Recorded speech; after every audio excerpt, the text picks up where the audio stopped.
कहानी की शुरुआत होती है पुराने जापान में। हम आको नाम की एक जगह को देखते हैं जहां अब भी जमींदारों का राज है। कुछ सामुराई एक अजीब से लड़के को पकड़ कर ले आए। उस लड़के का नाम है काय, पर कोई नहीं जानता कि वो कहां से आया है। सबको शक था कि कहीं ये कोई भूत प्रेत तो नहीं। वो उसे अपने राज्य में रखना नहीं चाहते थे क्योंकि उसकी चमड़ी बहुत सफेद थी और वो उससे डर रहे थे। लेकिन फिर भी वहाँ के मालिक लॉर्ड असानो ने कहा कि ये लड़का यहीं रहेगा। असानो की बेटी मीका को भी वो लड़का पसंद आया और दोनों जल्द ही दोस्त बन गए। अब वो लड़का उसी राज्य में बड़ा हुआ, सबसे अलग। सब उसके साथ पराया सा बर्ताव करते थे, पर फिर भी वो असानो की दया और मीका की दोस्ती के लिए शुक्रगुजार रहा। एक दिन शिकार करने वाले कुछ लोग एक जानवर को पकड़ने गए जिससे सभी गांव वाले डरे हुए थे। वो जानवर बहुत बड़ा था, 6 आंखों वाला। आदमियों को छोड़ो, वो तो घोड़ों तक को हवा में उड़ा देता। तभी हम यसानो नाम के एक सामुराई को देखते हैं जिसकी तलवार गिर गई और वो जानवर के सामने फंस गया।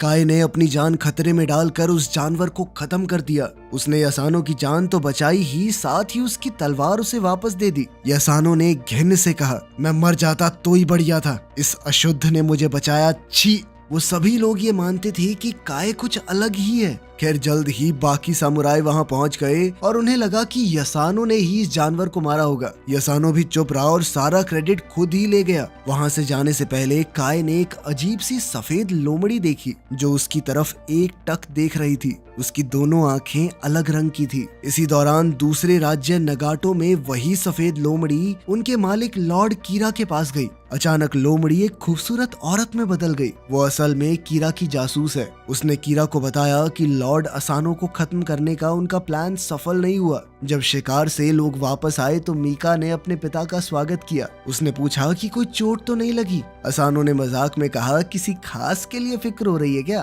तब पता चला कि 6 आंखों वाले जानवर को खत्म करना क्यों जरूरी था। आको में शोगन नाम का एक बड़ा टूर्नामेंट होने वाला था जो कि एक बहुत बड़ी बात थी। सब कुछ बिल्कुल सही होना चाहिए इसमें। असानो मीका के काम से बहुत खुश हुआ। उसने कहा कि अगर तुम्हारी माँ आज जिंदा होती तो बहुत गर्व होता तुम्हारे ऊपर।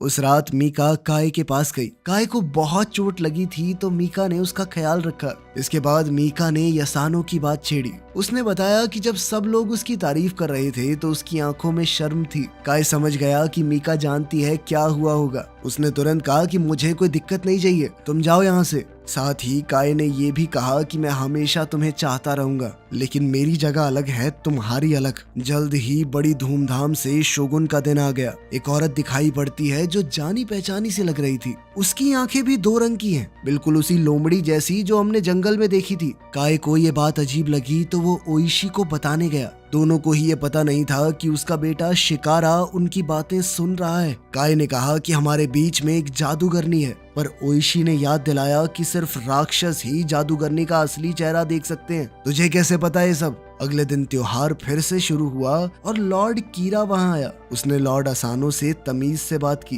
पर दिल ही दिल में तो दोनों एक दूसरे से बहुत नफरत करते हैं। कीरा ने कहा, वाह, बहुत अच्छी रखेल है तुम्हारे पास। बहुत गुस्से में असानो ने जवाब दिया कि मेरी बेटी है, ये समझा, तमीज से बात कर। नाटक के बाद अब समय था दोनों देशों के बीच में मुकाबले का। लॉर्ड कीरा का योद्धा कमाल का था। सब लोग उससे काफी इम्प्रेस हो गए। कीरा ने चिढ़ाते हुए मीका से कहा, चिंता मत करो, मुझे यकीन है कि तुम्हारे पिता का चुना हुआ योद्धा भी उतना ही ताकतवर होगा। लेकिन किसी को भी उस पर ज्यादा भरोसा नहीं था क्योंकि उसके पिता ने यसानो को चुना था, ये सोचकर कि उसी ने 6 आंख वाले उस जानवर को मारा है। सब सोच रहे थे कि यसानो आता ही होगा, लेकिन लड़ाई से ठीक पहले उससे वो लोमड़ी मिलने आई और अब वो कुछ बदला सा लग रहा था। जब शिकारा उसे लेने आया तो यसानो बिल्कुल भी लड़ने की हालत में लग ही नहीं रहा था। काय ने कहा कि किसी और को बुला लो, लेकिन अब इसका वक्त नहीं था। अगर उनका योद्धा जल्द ही नहीं पहुंचा तो बहुत बुरी बेइज्जती हो जाएगी उनकी। असानो का सर नीचे झुक जाएगा। लेकिन इस मुकाबले में सिर्फ एक सामुराई लड़ सकता है, और वो तो दोनों ही सामुराई नहीं थे। लेकिन सामुराई मास्क पहनते हैं, लेकिन एक मुखौटे के पीछे तो किसी को पता नहीं चलेगा कि लड़ने वाला आदमी यसानो है या नहीं। सब लोग इंतजार कर करके बोर हो गए। शोगन ने अपने नौकर से कहकर असुनो से पूछवाया, कहाँ है आपका योद्धा? लेकिन तभी आको देश का योद्धा भी आ गया। उसकी एंट्री इतनी जबरदस्त नहीं थी जितनी उसके दुश्मन की, पर सबने चैन की सांस ली कि चलो आ तो गया। पर ये सुकून भी जल्द ही छिन गया। कीरा का योद्धा उस बेचारे को तोड़ने लगा। एक तीर के वार से उसका मुखौटा सबके सामने गिर गया और सब लोग बिल्कुल चौंक गए। शोगुन ने लड़ाई रुकवा दी और नीचे आया। एक नजर में ही उसने पहचान लिया कि काय कोई सामुराई नहीं है। शोगन ने दूसरे योद्धा को उसे खत्म करने का हुक्म दिया। मीका बिल्कुल घबरा गई और काय के सामने खड़ी हो गई। लॉर्ड असानो ने इसके लिए माफी मांगी और सारा दोष अपने ऊपर ले लिया। असानो ने कहा कि अगर किसी को सजा देनी है तो मुझे दो। शोगन मान गया और सजा को लोगों पर छोड़ दिया। उसी दिन शाम के समय लॉर्ड कीरा के सामने जादूगरनी अपना प्लान बता रही थी कि कैसे वो आको का पूरा इलाका लॉर्ड अकानो से हथिया लेगी। उसने कहा कि वक्त बिल्कुल सही है। अकानो के सर पर इस वक्त बहुत बोझ है। उसने अपने जादू से एक मकड़ी को पैदा किया। सोचो कितनी आंखें थी उसकी। हाँ, फिर से 6 आंखों वाला वो डरावना जानवर। अब समझ आया कि वो पहले वाला जानवर कहाँ से आया था। वो मकड़ी उसके होठों के पास चली और असानो को एक जहरीले डंक से बीमार कर दिया। असानो जागा और उसे भ्रम हुआ कि कीरा मीका के ऊपर हमला कर रहा है। उसने तलवार उठाई अपनी बेटी को बचाने के लिए, पर ये सब तो उसके दिमाग में चल रहा था। लेकिन जो हमला उसने कीरा पर किया वो सबको दिखाई दिया। सामुराई दौड़ते हुए उसे रोकने के लिए आए और कीरा ने बेचारा बनने का नाटक किया। इस घटना के लिए असानो को मौत की सजा दे दी गई क्योंकि उसने एक मेहमान के ऊपर वार किया था, पर अपनी इज्जत और रुतबे की वजह से उसे काम खुद करने का मौका दिया गया। बाद में असानो ने ओइशी से कहा कि ये फांसी से कहीं बेहतर है। ओइशी ने कहा कि ये गलत है,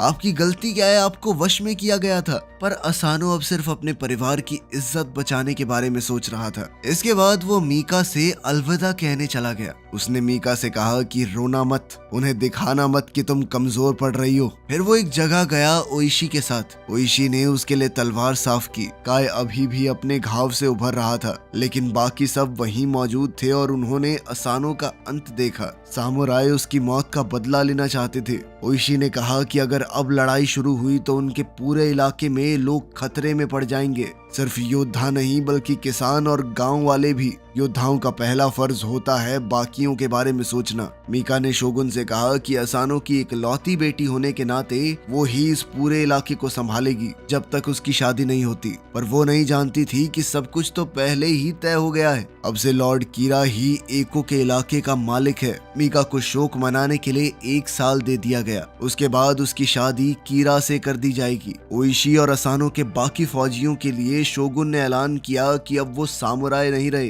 अब वो रोनिन है, मतलब सामुराई जिन्होंने अपने मालिक को खो दिया। उसने ये भी साफ कह दिया कि तुम लोग बदला भी नहीं लोगे।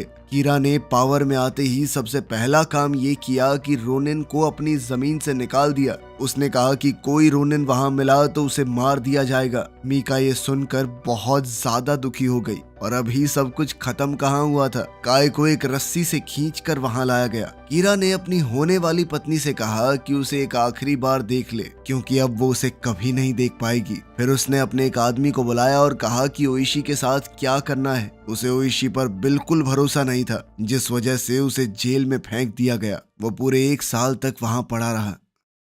एक तेज बारिश वाले दिन उसे खींचकर बाहर निकाला गया और उसके कमजोर शरीर को वहीं छोड़ दिया गया। उसकी पत्नी और बेटा दौड़ कर आए। उन्होंने उसे गर्म खाना दिया। पत्नी ने बताया कि उसके सभी लोग आकू क्षेत्र को छोड़कर चले गए। मीका को महल में ले लिया गया शादी की तैयारी के लिए, क्योंकि उसे दिया गया 1 साल अब खत्म होने वाला है। ओइशी ने पूछा कि काई के साथ क्या हुआ। शिकारा ने बताया कि उसे तो कहीं दूर गुलाम बनाकर बेच दिया गया है। अब जब ओइशी ने खाना खाया तो सभी बातें जान ली। वो खड़ा हुआ और लड़के से कहा कि तुरंत 3 घोड़े चाहिए। उसकी पत्नी ने रोकना चाहा, लेकिन ओइशी ने कहा कि पूरी दुनिया से कह दो कि हमारा तलाक हो चुका है। कुछ काम है जो बहुत ज्यादा जरूरी है और ये मेरे पास इकलौता तरीका है तुम्हें बचाने का। ओइशी ने उसे अलविदा कहा, शिकारा को कुछ बातें समझाई और घोड़ा लेकर निकल गया। बहुत ढूंढने के बाद जब उसे काय मिला तो वो बहुत बुरी हालत में था। वहाँ उसे नशेड़ियों के मनोरंजन के लिए बुरे तरीके से लड़वाया जा रहा था। ओइशी उस रिंग में एक फाइटर बन के घुसा,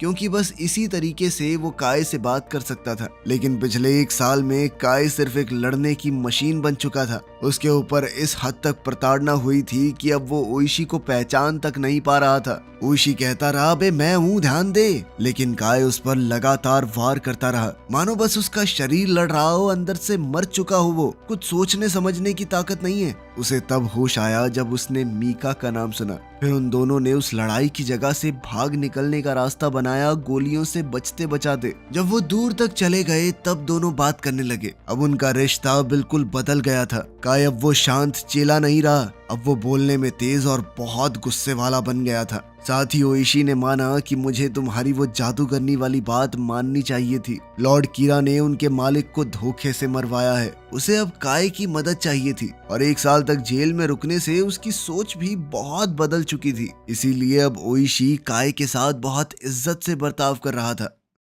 जल्द ही कीरा के महल के बाहर एक आदमी पहुंचा। वो डच आइलैंड से कुछ खबर लेकर आया था। उसने बताया कि जिस योद्धा को तुमने हमें बेचा था वो एक सामुराई की मदद से भाग गया। जिसके बाद कीरा ने जादूगरनी से जल्द ओइशी को ढूंढने को कहा। वो चाहता है कि ओइशी को पूरी तरह खत्म कर दिया जाए। उधर काय और ओइशी तालाब तक पहुंच गए जहां शिकारा उनका इंतजार कर रहा था। शिकारा ने ओइशी के सभी लोगों को वहां इकट्ठा किया हुआ था। उसने कहा कि उसके पास एक प्लान है, लेकिन ये प्लान शोगुन के हुक्म के खिलाफ था। मतलब जो भी इसमें शामिल हुआ वो ज्यादा दिन तक जिंदा नहीं बच पाएगा। जैसे ही उसने बताया कि उसका मकसद है लॉर्ड कीरा को खत्म करना, तो सब लोग उत्साह से चिल्ला उठे। सब उसके प्लान के हिसाब से काम करने को तैयार हो गए। किले में बहुत से गार्ड्स मौजूद हैं, बहुत सुरक्षा है, इसीलिए उन्हें पता करना होगा कि कीरा अपने मंदिर के दौरे पर कब जा रहा है। उन्हें और लोगों की भी जरूरत है और तलवारों की भी। ओइशी ने ये काम अपने कुछ लोगों को दिया। उनमें से एक आदमी काय पर गुस्सा हो गया, उस पर हमला करने की कोशिश की,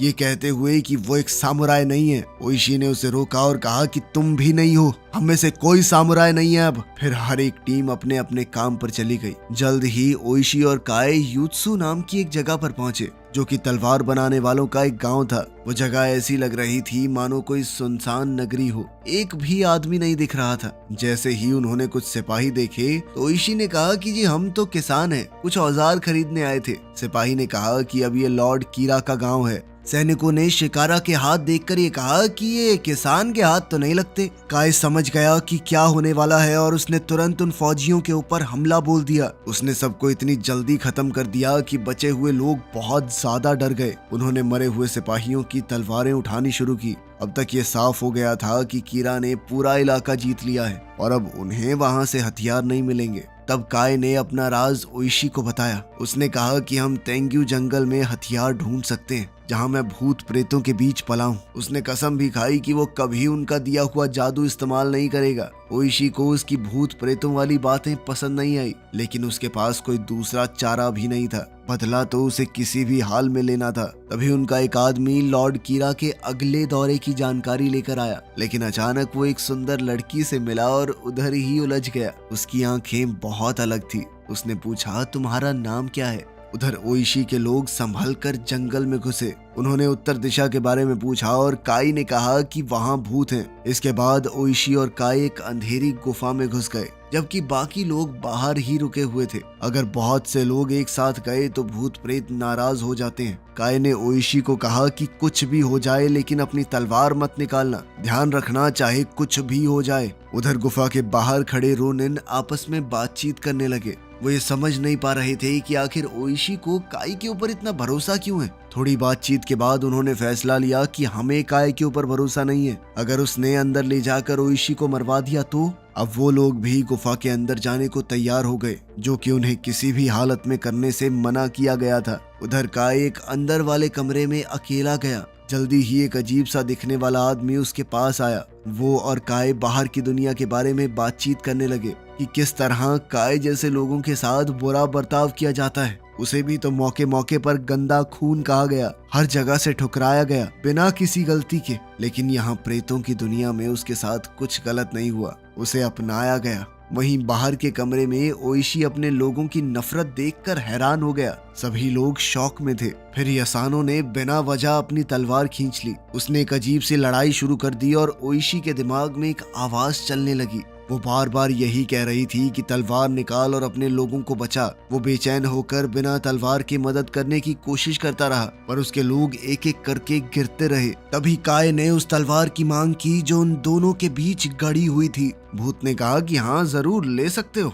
लेकिन सिर्फ एक शर्त पर, मुझसे पहले इसे पकड़ के दिखाओ। दोनों हवा में एक दूसरे की तरफ उड़े, पर काय बहुत तेज था। उस भूत को ये देखकर बहुत खुशी हुई कि काय में अब भी उतनी ही तेजी है। उधर दूसरे कमरे में सब कुछ उल्टा पुल्टा हो रहा था। ओइशी के लोग कभी गुफा में आए ही नहीं थे। ये सब सिर्फ उसका भ्रम था। ये ओइशी की लगन और भरोसे की एक परीक्षा थी। जब काय वापस आया तो उसके पास कई तलवारें थी।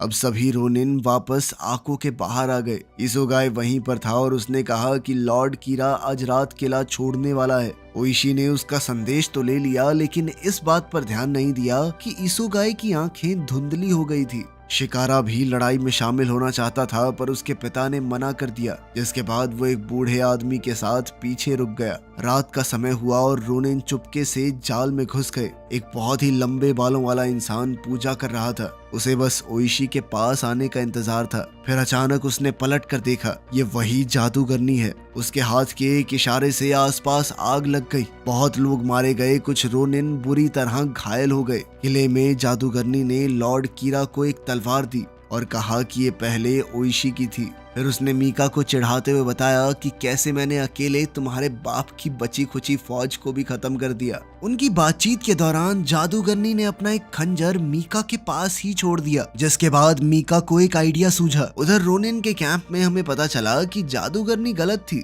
हाँ, बहुत लोग घायल हुए थे, पर ज्यादातर बच गए। ओइशी ने माना कि मेरी गलती है, हमें इतना इंतजार नहीं करना चाहिए था। हमें अब तुरंत बदला लेना होगा, चाहे हार हो चाहे जीत। अगर वो मरेंगे तो भी इज्जत के साथ। तभी काय ने कहा कि हम अभी भी शुरू किया हुआ काम खत्म कर सकते हैं। अब जब वो हमला करेंगे तो उन्हें बहुत बड़ा फायदा मिलेगा, क्योंकि कीरा को लगता है कि वो सब मर चुके हैं और सुबह ही उन्हें हमला करने का एक और मौका मिल गया। काय ने वहां से जाते हुए नाटक करने वालों के एक ग्रुप को पहचान लिया। उनकी टीम पहले भी इस इलाके में नाटक कर चुकी थी। जब उन्हें रोका गया तो कलाकारों ने कहा कि हम लॉर्ड कीरा की शादी में खेल दिखाने जा रहे हैं, जिसके बाद सभी रोनिन्स ने एक नया प्लान बनाना शुरू किया और उन्हें इस बात का भी पूरा यकीन था कि संभावना है हम वापस नहीं आएंगे। और ये बात भी वो अच्छे से जानते थे कि ये कितना खतरनाक है। हो सकता है उनकी जान भी चली जाए। उन्होंने अपनी एक कहानी लिखकर तैयार की ताकि अगली पीढ़ी को पता रहे कि उन्होंने क्या किया और क्यों।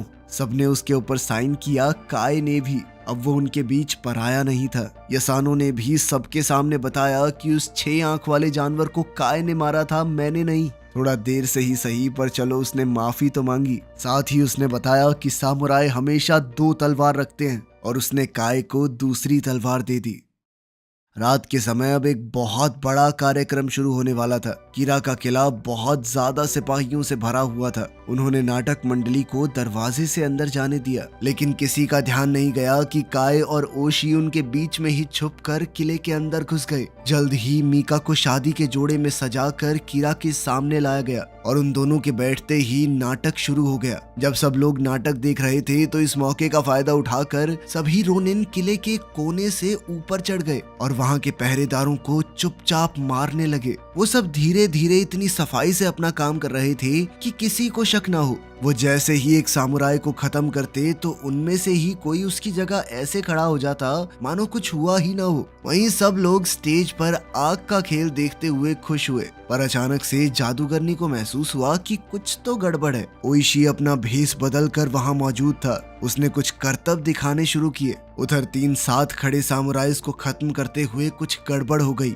और उनमें से एक ने ओइशी पर तीर चला दिया, जो उसके हाथ को छूकर चला गया। लेकिन वो कीरा पर जो हमला कर रहा था वो नाकाम हो गया। अब लॉर्ड कीरा के आदमी उसे और मीका को सभी तीरों से बचाते हुए वहां से ले गए। सभी रोनिन अभी भी उनके पीछे थे, लेकिन अब जगह जगह पर लड़ाइयां छिड़ गई थी। काय अकेला कई दुश्मनों का सफाया करता जा रहा था। लॉर्ड कीरा ने अपने सबसे खतरनाक योद्धा को रोनिन्स का मुकाबला करने के लिए भेजा। उसे देखकर सब डर रहे थे, वो जानते थे कि ये बहुत ज्यादा ताकतवर है। लेकिन तभी एक रोनिन ने जलता हुआ बारूद हथियारों वाले कमरे में फेंक दिया। जबरदस्त धमाका हुआ और कीरा का वो समुराय उसी में मारा गया। जादूगरनी भी तुरंत अपना रूप बदलकर वहां से उड़ गई। मीका ने मौका देखकर अपने शादी के जोड़े में छुपा हुआ वो खंजर उठाया और कीरा पर हमला बोल दिया। पर जब उसे समझ आया कि वो उसे नहीं मार पाएगी तो मौका देखकर वो वहां से भाग गई। पूरा किला अब जंग का मैदान बन चुका था और सभी रोनिन अपनी पूरी ताकत लगा रहे थे।